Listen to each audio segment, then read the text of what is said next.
పామాకు మళ్ళీ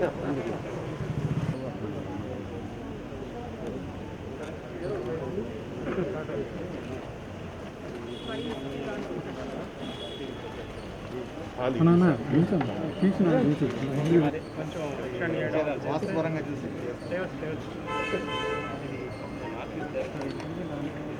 ఆంధ్ర రాష్ట్రంలోనే ఇండిపెండెంట్ రాకముందు నుంచి కూడా గుంటూరు గవర్నమెంట్ హాస్పిటల్ అంటేనే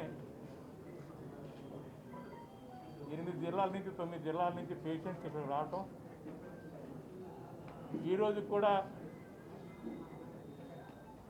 ఈ వైద్యంలో ఎంతో ప్రగతి సాధించినప్పటికీ కూడా ఇప్పుడు కూడా 5-6 జిల్లాలు వెస్ట్ గోదావరి నుంచి ఇటు నెల్లూరు దాకా, అటు కర్నూలు నుంచి బార్డర్ నుంచి కూడా వేలాది మంది పేషెంట్స్, క్రిటికల్ పేషెంట్లు అందరూ కూడా ఇక్కడ రావడం జరుగుతుంది. ఈరోజు కోవిడ్లో కూడా ముందుగా గుంటూరు జిల్లాలో మన జీజీహెచ్ నుంచే ఈ యొక్క కోవిడ్ యాక్టివిటీస్ కూడా స్టార్ట్ చేయటం, ఈరోజు కూడా 1500 మంది బెడ్స్లో పేషెంట్లు రెగ్యులర్ ఎప్పుడు కూడా అన్ని వార్డుల్లో ఉంటా ఉండే. ఇందులో భాగంగా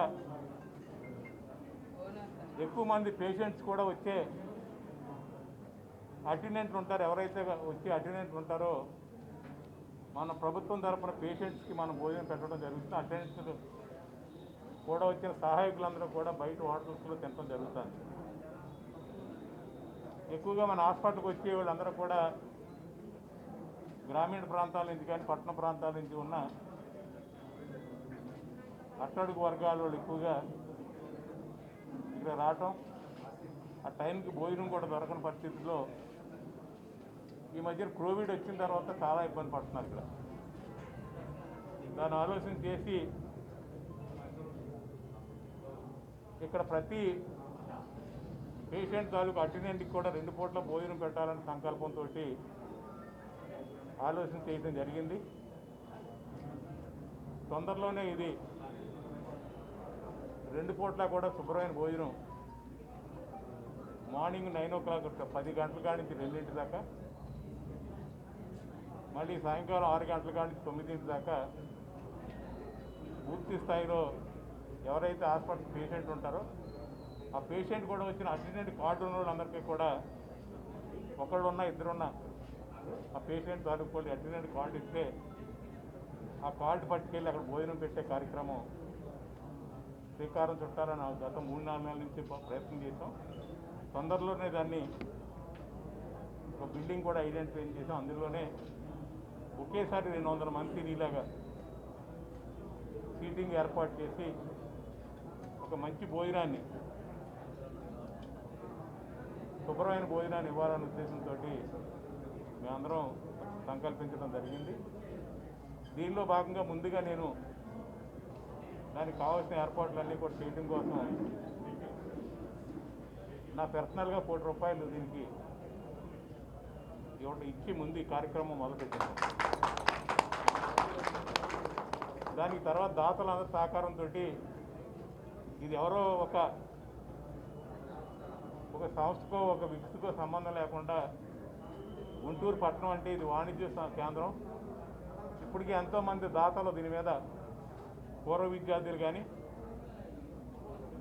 అలాగే పట్టణంలో ఉన్న ఇండస్ట్రియలిస్టులు కానీ ఎవరైనా దీంట్లో భాగస్వాములు అయ్యి ఇటు రెడ్ క్రాసు, ఇటు హాస్పిటల్ కానీ రెవెన్యూ డిపార్ట్మెంట్ అందరూ నాన్ పొలిటికల్గా దీన్ని మన జిల్లాలో ఉన్న పక్క జిల్లాలో ఉన్న వాళ్ళని కూడా అందరినీ ఇందులో ఇన్వాల్వ్ చేసి ఇది మంచి కార్యక్రమం చేయాలని సంకల్పించి దీన్ని మొదలు పెడుతున్న తొందరగా మంచి రోజు చూసి ఆ స్విచ్లన్నీ కూడా తయారు చేసి దీన్ని చేయటం కోసం ఏర్పాటు చేయాలని అందరం కూడా అనుకున్నాం. దీంట్లో ఉన్న పట్టణంలో కూడా ఉన్న పెద్దలందరినీ కూడా సమావేశం ఏర్పాటు చేసి ఎవరైతే ఇలాంటి కార్యక్రమాలకు ముందుకు వస్తారో అందరినీ కూడా దీంట్లో ఇన్వాల్వ్ చేసి చేయాలని ఒక సంకల్పంతో అందరం కూడా ఆలోచన చేశాం. దీన్ని తొందరలోనే ఈ ఇబ్బంది లేకుండా చేయాలని ఈ సంకల్పించాం.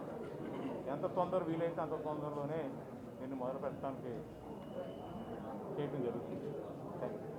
నేను మన రమణ గారు అందరూ తొందరలో ఆ బిల్డింగ్ కూడా కంప్లీట్ చేయడానికి ఎక్కడెక్కడ అడ్డీల్స్ ఉన్నాయో అన్నీ కూడా తెలుసుకుని దాన్ని కూడా ఎల్లీగా పూర్తి చేయడం కోసం ప్రయత్నం చేస్తాం. Thank you very much sir. Thank you sir. ఈ మధ్యనే మీరు కూడా తెలుసుంటారు, ప్రతి జిల్లాలో కూడా ఎంతోమందిని ఈ టెక్నికల్ టెక్నికల్ కానీ ఏఎన్ఎంలు కానీ నర్సులు కానీ డాక్టర్లు కానీ ఇమీడియట్గా కలెక్టర్లకు అధికారాలు ఇచ్చి రిక్రూట్మెంట్ చేయమన్నాం. ఎవరు వచ్చినా కూడా జాయిన్ చేసుకోవడం జరిగింది. ఎక్కడ కూడా లిమిట్ లేదు. ఎవరైనా వస్తే ఎక్కడెక్కడ ఖాళీలు ఉన్నా అది కలెక్టర్ గారు అప్లికేషన్ పెట్టుకుని ఇమీడియట్గా అపాయింట్మెంట్ ఆర్డర్ ఇస్తారు. ఇబ్బంది లేదు. హాస్పిటల్ చేయడం వల్ల ఓపీ సేవలు కానీ ఆపరేషన్ అత్యవసర సేవలు కానీ ఎవరు కండక్ట్ లేదండి. చేస్తే పూర్తిగా కోవిడ్ అయినా చేయండి లేదా నాన్ కోవిడ్ కానీ చేయండి. దానివల్ల ఏంటంటే ఓపీ సేవలకు వచ్చేవాళ్ళు చాలా మంది గత కోవిడ్ స్టార్ట్ లాక్డౌన్ కాడ నుంచి ఓపీ సేవలు ఈ వైరస్ అన్నది మనకి మార్చిలో రావడం జరిగింది. దాని యొక్క ఇంపాక్ట్స్ ఎలా ఉంటాయో తెలీదు. దానివల్ల ఏ సైడ్ ఎఫెక్ట్స్ వస్తాయి ఇవన్నీ చూసి ఒక్కోటి మనం స్లోగా ముందు కోవిడ్ సెంటర్లు పెట్టాం, కాలేజీల్లో పెట్టాం, అలాగే టిస్కో బిల్డింగ్లో పెట్టాం. ఇక్కడ కోవిడ్ చేస్తున్నాం, నాన్ కోవిడ్ చేస్తున్నారు. ఇక్కడ కూడా నాన్ కోవిడ్ కూడా ఇక్కడ ఇబ్బంది లేకుండా ఓపీ చేస్తున్నారు. తొందరలో మిగిలిన అప్పుడు ఎన్ఆర్ఐలో కానీ మిగిలిన దుక్కులు కూడా అన్ని దుక్కులు కూడా ఇదే వెళ్ళిపోయి జబ్బు కాదు ఇది. దాన్ని కోవిడ్ని కంట్రోల్ చేసుకుంటూనే మిగిలిన యాక్టివిటీస్ కూడా అన్ని హాస్పిటల్స్లో కూడా స్టార్ట్ చేస్తున్నారు. మరి కోవిడ్ కూడా గతం కంటే కూడా పాజిటివ్ కేసులు తగ్గినాయి కాబట్టి ప్రైవేట్ హాస్పిటల్స్ కానీ ప్రైవేట్లో కూడా ఒక ఈ వైద్యం మీద ఈ కోవిడ్ మీద ఒక అవగాహన వచ్చింది కాబట్టి ఇప్పుడు మనకి ఇప్పుడు గతంలో మీరు చూసారు మన 900 వెయ్యి వచ్చి ఇప్పుడు 300-350 తగ్గినాయి. ఇంకా రాబోయే రోజులు ఇంకా కూడా తగ్గుతాయి కాబట్టి కొంతమంది ఏంటంటే ఇదిగా వెళ్ళిపోయి సిటీ స్కాన్ చేయించుకుని ట్రీట్మెంట్ కూడా చేయించుకుంటున్నారు. కాబట్టి ఇక్కడ నుంచి అన్ని యాక్టివిటీస్ స్టార్ట్ అవుతుంది. మన గుంటూరు జీజీహెచ్ఏ లేకపోతే మనకి ఏ హాస్పిటల్ ఉంది ఇక్కడ? ఇదే కదా మెయిన్ హాస్పిటల్. 4 జిల్లాలు తప్పకుండా ఇక్కడ మళ్ళీ పాత రోజులు వచ్చి దీనికి శుభ్రంగా చేద్దాం. ఎమర్జెన్సీ వర్క్ ఎక్కడ ఆపలేదు. ఎప్పుడు ఆపలేదు సార్. డెలివరీస్ అయితేనేమి ఎమర్జెన్సీ సర్జరీస్ అయితేనేమి ఎప్పుడు ఆపలేదు. ఎంట్రీ డిపార్ట్మెంటు, పోలీసు, రెవెన్యూ, అందరికంటే పెద్ద పాత్ర మీ మీడియా. కనీసం మాస్క్ లేనప్పుడు కూడా ఒక జేబురుమాలు కట్టుకుని మీరు మాస్కులు కూడా దొరకని రోజుల్లో కూడా మీరు ప్రజల మయానికి వెళ్ళి హాస్పిటల్ దగ్గరికి వెళ్ళి పేషెంట్ కోవిడ్ సెంటర్కి వెళ్ళినా మీరు కూడా ప్రెస్ కూడా ఇందులో ఇంపార్టెంట్ రోల్ ఉంది. ఎలాగైతే శానిటేషన్ డిపార్ట్మెంట్ కానీ పోలీస్ కానీ అందరం కూడా ఈరోజు మీరు డిపార్ట్మెంట్తో పాటు ప్రెస్ ఎలక్ట్రానిక్ మీడియా కానీ మన ప్రింట్ మీడియా కూడా బాగా తిరిగి ఎప్పటికప్పుడు సమాచారం కూడా ప్రభుత్వానికి ఇచ్చి మీరు కూడా రిసీవ్ తీసుకున్నారు ఎక్కువ మంది.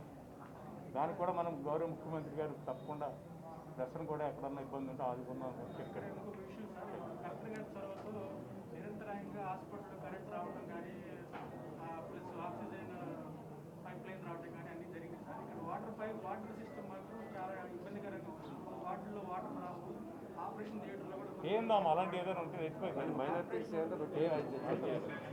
ఓకే.